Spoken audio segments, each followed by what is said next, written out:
आत्ताच माझ्या काही मीडियाच्या मित्रांकडून माहिती मिळाली की अमरावती जिल्ह्यामध्ये काही खोट्या बातम्या पसरवण्याचा प्रयत्न काही लोकांकडून होतो आहे आणि अमरावतीकर जनतेला चांगल्या पद्धतीने माहिती आहे ही लोकं कोण आहेत.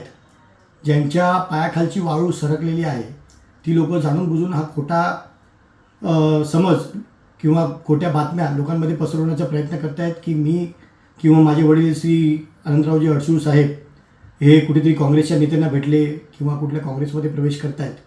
तर मी खास करून या व्हिडिओमार्फत सगळ्यांना सांगू इच्छितो, आम्ही कुठल्याही काँग्रेसच्या नेत्याच्याही संपर्कात नाही किंवा काँग्रेसमध्ये जाण्याचा आमचा कुठलाही इरादा नाही.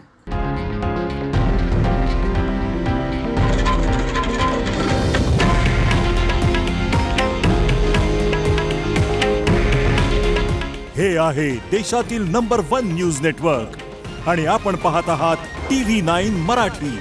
काळजी तुमची, हित महाराष्ट्राचं.